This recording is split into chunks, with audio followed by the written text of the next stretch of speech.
నమస్తే. కేసీఆర్ గారు చాలా రోజుల తర్వాత బయటకైతే రావడం జరిగింది. ముఖ్యంగా బీఆర్ఎస్ పార్టీ కార్యవర్గ సమావేశం అయితే రాష్ట్ర స్థాయి కార్యవర్గ సమావేశం అయితే నిర్వహించడం జరిగింది.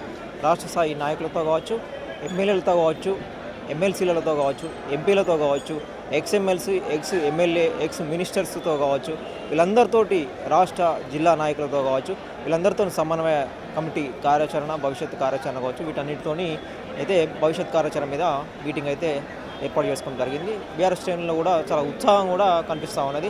సీఎం అంటూ కూడా కేసీఆర్ని అయితే పొగుడుతూ ఉన్నారు. అంటే ఇక్కడ చాలామంది శ్రేణులు బయట వచ్చి వాళ్ళ కార్యకర్తలు ఎవరైతే ఉన్నారో సీఎం గారు చాలా రోజుల తర్వాత వచ్చిన సందర్భంగా మీటింగ్ కోసం ఏర్పాటు చేసిన ఏదైతే ఉన్నదో దాన్ని ముఖ్యంగా చర్చించబోయే అంశాలు జల వివాదం సంబంధించి కావచ్చు, పాలమూరు రంగారెడ్డి సంబంధించి కావచ్చు, కేఆర్ఎంఈ సంబంధించి కావచ్చు, ఈ జల వివాదం నుంచి ముందుగా అయితే కార్యాచరణ రూపొందించుకోబోతున్నట్టుగా మనకైతే సమాచారం ఉన్నది. సో భవిష్యత్తు పార్టీ నిర్మాణం కావచ్చు, ఇటు పార్టీ సమన్వయ లోపాలు కావచ్చు, మొన్న జరిగిన పంచాయతీ ఎలక్షన్స్ కావచ్చు, వాటినన్నింటినీ దృష్టిలో పెట్టుకొని ముందుకైతే లీడర్తో అయితే చర్చించబోతూ ఉన్నారు.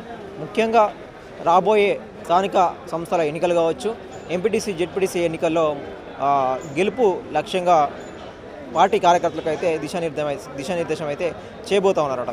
ఏదేమైనా కానీ 2028-29 ఎలక్షన్స్, జనరల్ ఎలక్షన్స్కు లక్ష్యంగా సీఎం గెలవబోతున్నట్టుగా పార్టీ శ్రేణుల్లో ఉత్సాహం తీసుకురావడానికి అయితే కేసీఆర్ గారు అయితే దిశానిర్దేశం అయితే చేయబోతూ ఉన్నారట. ముఖ్యంగా ఏదైతే రేవంత్ రెడ్డి గారు ఇచ్చిన హామీలు 6 గ్యారంటీలు ఏవైతే ఉన్నాయో అవి దాదాపు అమలు కాలేదన్న దిశగా వీళ్ళకు సూచన చేసే దిశగా కూడా ఎమ్మెల్యేలకు కావచ్చు, ఎక్స్ఎమ్మెల్యేలకు కావచ్చు, జిల్లా అధ్యక్షులకు కావచ్చు, మండల అధ్యక్షులకు కావచ్చు, ముఖ్యంగా గ్రామాల్లో ఉన్న లీడర్లకు కావచ్చు, వీళ్ళందరికీ అయితే దిశానిర్దేశం అయితే చేయబోతూ ఉన్నారన్నమాట.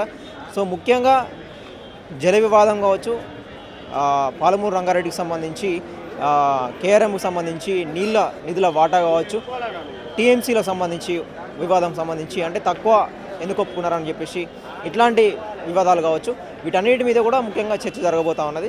రాబోయే ఎన్నికలను దృష్టి పెట్టుకొని కూడా పార్టీ కార్యకర్త కావచ్చు, సభ్యత్వాన్ని పెంచే విషయం కూడా వీళ్ళకు దిశానిర్దేశం అయితే చేయబోతున్నారు. ఇక్కడ చాలామంది ఎమ్మెల్యేలు, ఎంపీలు, ఎమ్మెల్సీలు అయితే ఇక్కడ ఉన్నారు. మనం కూడా వాళ్ళతోటి ఏం చర్చించబోతూ ఉన్నారు, ముఖ్యంగా శ్రేణులు ఏమనుకుంటున్నారు, కార్యకర్తలు ఏమనుకుంటున్నారు, వాళ్ళ మాటలు అడిగి మనం తెలుసుకుందాం.